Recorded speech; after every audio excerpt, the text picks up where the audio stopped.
கர்த்தர் என்னை ரட்சிக்க வந்தார், ஆகையால் எங்கள் ஜீவ நாளெல்லாம் கர்த்தருடைய ஆலயத்திலே என் கீத வாத்தியங்களை வாசித்து பாடுவோம் என்று எழுதி வைத்தான். ரெண்டாவது அவர் காரியமெல்லாம் வாய்த்ததுக்கு என்ன தெரியுங்களா காரணம்? அப்பா சமூகத்துல வந்து ஆராதிச்சாருங்க. ஹல்லேலூயா. இன்னைக்கு பாடுங்க, நான் கூட வாயை திறக்க மாட்டேன்றீங்க. எத்தனை பாட்டிமாருங்க அழகா பாடுறாங்க தெரியுங்களா? ஆமே. பாடும் பொழுது ஃபர்ஸ்ட் லிசன் பண்ணுங்க, ரெண்டாவது என்ன செய்யுங்க, அந்த வார்த்தையை பிடிச்சு பாடுங்க. ஹல்லேலூயா.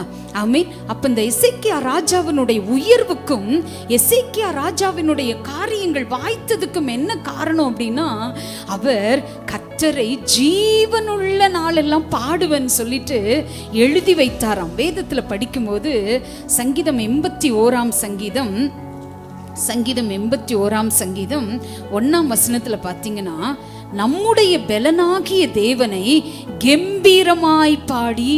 ஆண்டவர் எப்படி பாடணுமா? கம்பீரமாய். சொல்லுங்களா, ஆண்டவர் எப்படி பாடணும்? கம்பீரமாய் பாடணும். ஹல்லேலூயா. பாட்டு பாடுறவங்களுக்கு பாடுகள் விலகிரும்.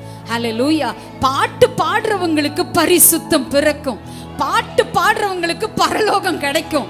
ஹல்லேலூயா. பாட்டு பாடுறவங்களுக்கு படிப்படியாக உயர்வு கிடைக்கும். எத்தனை பேர் ஆமென் சொல்றீங்க? ஹல்லேலூயா. ஆமென்.